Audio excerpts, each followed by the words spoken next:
Today is Friday, March 21st, 2025, coming from the University of North Texas at Chilton Studio.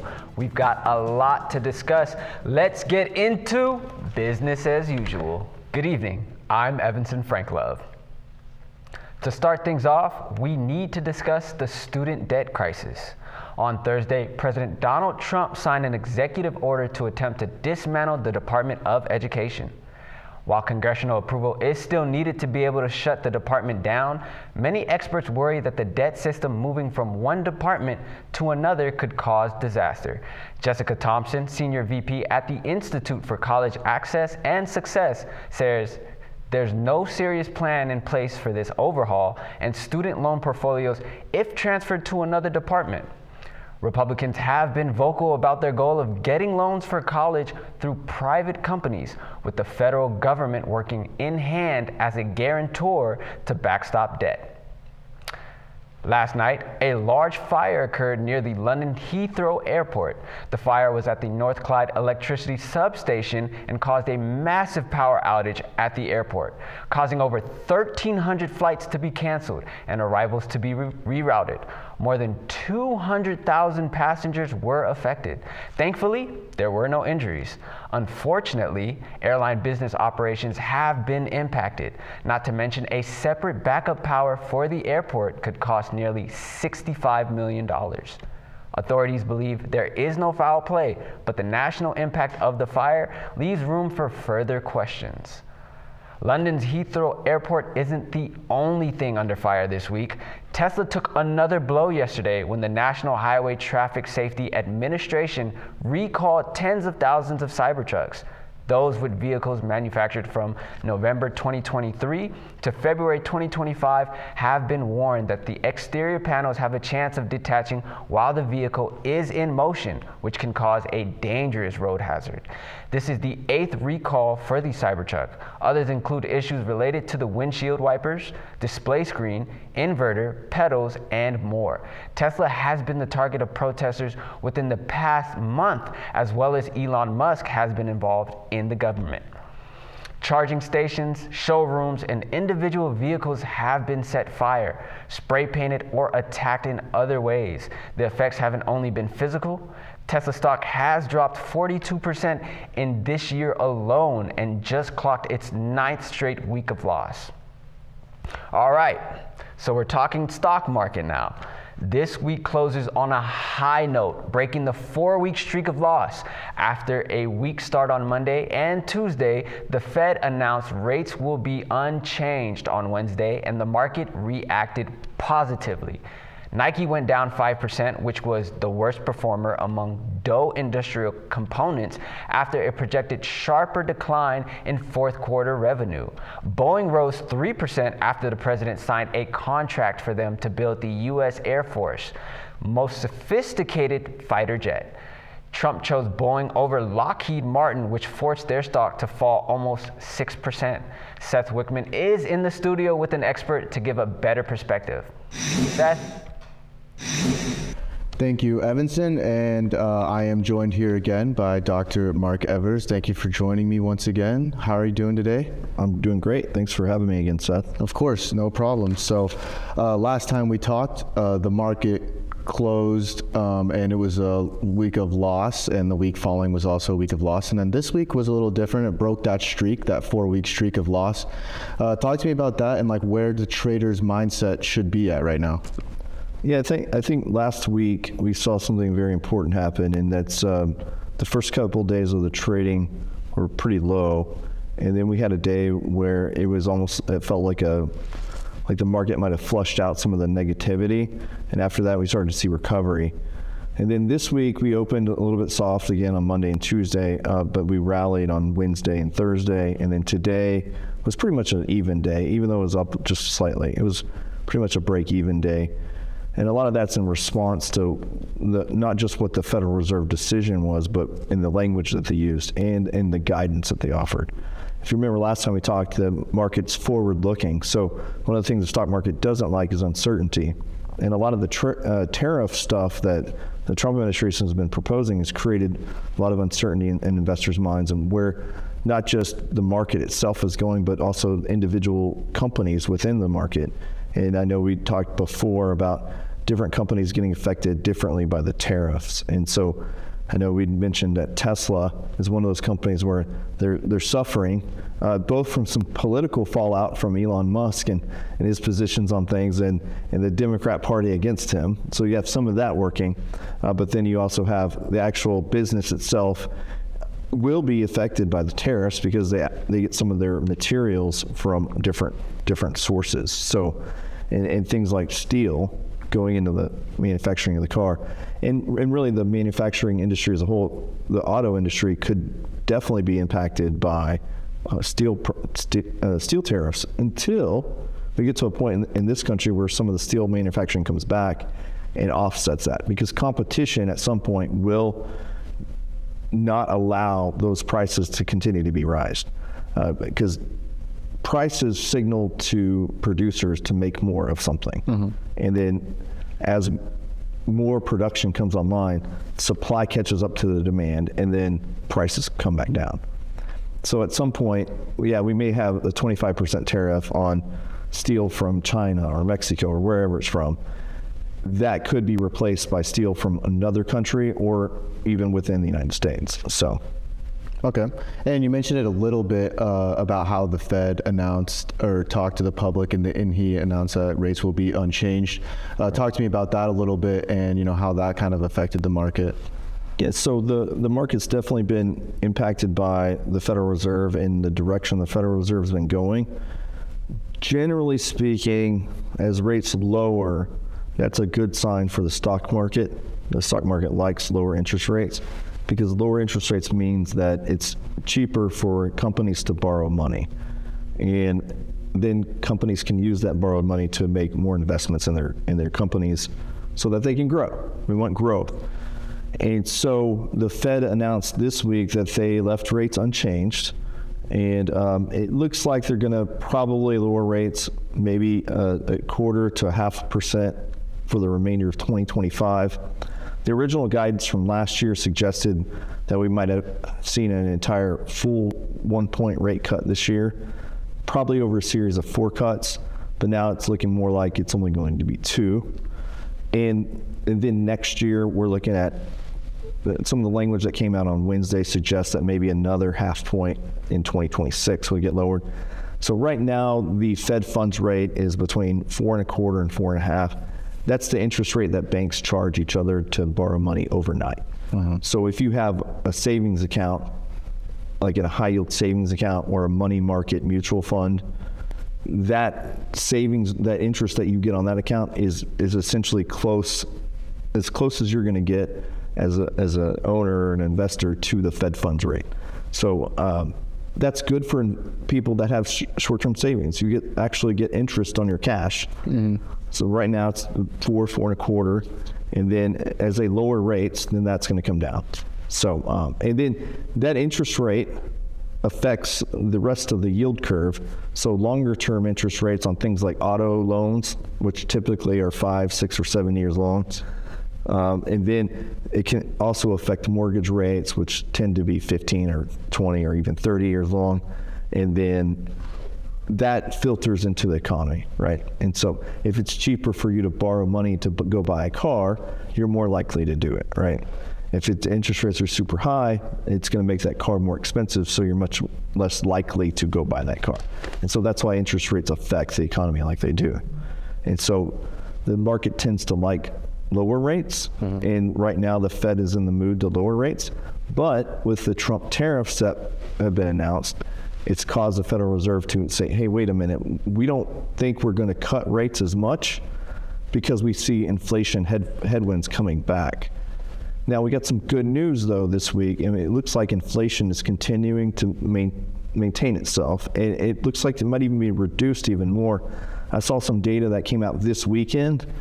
The Fed funds data that they released on Wednesday is from the end of January. I saw some data that came out from a company that does some inflation data. They're suggesting that we're probably somewhere around 1.3% on the inflation rate right now, as of this last weekend, versus the Fed data that showed 2.7%. So if we really are at 1.3% inflation, that's great news. That would actually give the Fed some room to cut rates, because again, the Fed's mandate is to keep inflation in check, and they use interest rates to do that, and they also keep unemployment low. Those are the two mandates. And right now we have great unemployment data. We have low unemployment. I think it's like 4.7% is the unemployment rate that we just saw. And anything typically under 5% is considered full employment. Mm-hmm. So for college students, it's great because they're coming out into a good job market. Yeah. Especially those graduating in May. Right. It should be easier to get a job than if the unemployment rate was like at 8% or 10%. So good news for college students. Yeah. Not so good news for businesses, because that means it's more expensive for them to hire workers. And so wages are very competitive in certain different industries that are out there. Yeah. Especially in Dallas-Fort Worth. So. And speaking of college students, I wanted to ask you, especially at times like this, for college students, people like me, or just people in general who just feel like, the feeling of FOMO, they're missing out on money in the market. What is advice that you give to people who want to get into investing and want to, make some money on the side? Number one advice to getting started investing is simply just to do it. You can go, it's really inexpensive to do that now. There's a lot of discount brokerage firms that are out there, whether it's Robinhood with their app, or Charles Schwab, or Fidelity, or places like that. There's all kinds of E-Trade. You see the commercials on TV, right? Uh-huh. And then it doesn't cost any commission. We used to have to pay as high as $50 just to place an order. And in the old days, not just 20, 30 years ago, this was like this. Yeah. But today you can place trades without any trading cost. And so that makes investing much more accessible. One of the best ways to get started is just to open an account and just start small. Keep it simple. Invest in something like an indexed fund that invests in a bunch of different stocks at the same time. Mm-hmm. You can look at total stock market funds. You look at S&P 500 funds. And then just buy a little bit every paycheck. Put a little by little in. And don't worry so much about missing out on wealth. Because the biggest investment you're making right now as a college student is in your own ability to earn an income, your own human capital. Focus on growing that. Mm-hmm. And making yourself more valuable. And then whenever you go and get your first adult job, mm-hmm. the prospects then will be much better for you as far as from an income perspective. And then when you get that first job, take advantage of the retirement plans that are offered there, things like a 401k plan. Yeah. And a lot of employers will match your contributions in that. And that's a great way to start investing.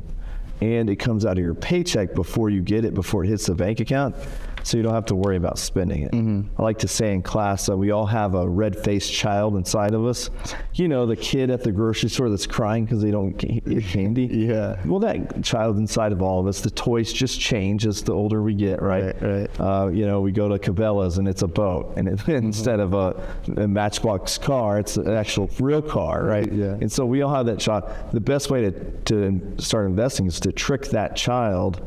And the way you trick the child is to use your retirement accounts, because the money comes out before you see the money at the bank. And so the red-faced child doesn't even know it's there.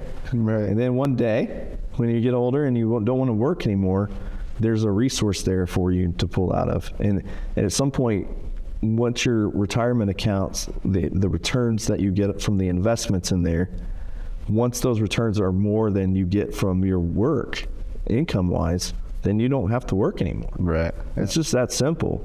And the hard part is doing it. And so just get started, just one share at a time, and then just keep it up. Be persistent and consistent. So. All right. Well, thank you for joining us again today. Back to you at the desk, Evanson. Thanks, Seth. Sadly, some Denton stores might find themselves losing their main source of income, hemp sales. It all depends on a new Texas bill. SB 3 passed the state Senate on Wednesday, and if the House votes and approves, hemp and THC sales will be banned statewide. The sales potentially being banned include gummies, drinks, flower bud, vapes, and more. There are currently over 20 smoke shops in the Denton area that might be affected, many of which are within 2 miles of the UNT campus. Some stores, such as the Zebra's Head, have been around for decades. The Texan cannabis industry is valued over $10 billion now, and some experts say the years of growth since the legalization in 2019 make it impossible to completely remove hemp and THC products from the state. Lieutenant Governor Dan Patrick is leading the charge against hemp and THC. He discussed the growth of the industry on Wednesday. I mean, as popular as the most popular fast food you can think of. Who opens 8,000 locations in less than 4 years, most of them since 2023? While some of the smoke shops might be facing closure, the city of Denton has also been welcoming some new businesses. The Pickler, an indoor pickleball court, opened last month on University Drive, making it the 11th franchise location in the state. A bit further down the road, a new Target location is set to open on April 13th. The store has been rumored for a couple of years, and after 2 years of planning and construction, Denton residents will be able to visit a brand new model that boasts a larger size, recycled building materials, and regional plants. According to Target, the updated store format is supposed to help with same-day fulfillment services. Another popular chain coming to Denton is the grocery store H-E-B, which is planning a location off of Interstate Highway 35 West. Although this project is still in the planning phase, Denton residents are already showing their excitement. And for a deeper look into local business, our reporter Chloe Boyder visited the 10-1 Cheese Shop downtown to chat with the owner. Chloe? This is Chloe with Business as Usual, and we're at the 10-1 Cheese Shop to interview Justin, the owner. How long have y'all been here? 6.5 years. Are you a Denton local? Are you from DFW? What made you want to come up here? I am not local, but I've been in Denton for over 20 years. So my first job in Denton when I moved here in 2003 was on Old Fry Street, Mr. Chopsticks, back when it was on Fry Street. Yeah. Oh, so you were here during the whole renovations and everything? Yes, my wife and I had an apartment over Voyager's Dream, which is what is now Aura, right? Yeah. All right, what made you want to do cheese? I know you said you were a sommelier before. What's inspired you to go into food? I worked in the service industry and I got really into craft beer, which in turn got me into good cheese, which then led to good wine. Do you have any specific favorites you like, or is it depending on mood or what you're feeling? So yes, it is dependent on mood and what I'm feeling, but I do have all-time favorites that I like. Desert Island cheeses. If I could only take 2 cheeses to a desert island, it would be really Old Comte and really fresh goat cheese. Ooh, I do love fresh goat cheese. Are there good foot traffic around here? Are you able to get a lot of people who are passing on the way to the square? How does that work out? I think we're more of a destination location. We do get a lot of like window shoppers and people that just stick their heads in because they've never heard of a cheese shop or been to a cheese shop. But from the very beginning, we would have people driving from McKinney or Fort Worth or Plano. We've had a lot of people drive in from pretty far away. Right. We're very appreciative of that. It's pretty cool. That's really good to hear. Do you have anybody that comes for the wine, stays for the cheese, or vice versa? Or comes for the cheese, stays for the expertise? Oh, yeah, all of the above. I think now that we've been in this so far, people just expect everything to be good. And so now they realize, oh, if I'm at the cheese shop, I should probably get some wine because the cheese shop's going to have good wine. Or, well, I want good wine, so I'll go to the cheese shop and I'll get a little bit of cheese. But I'm here for good wine. Absolutely. Is there anything that you would want to tell people who haven't been here before? Is there anything they should check out? Any intro cheeses you would recommend? Because I know sometimes they're an acquired taste. That's a great point.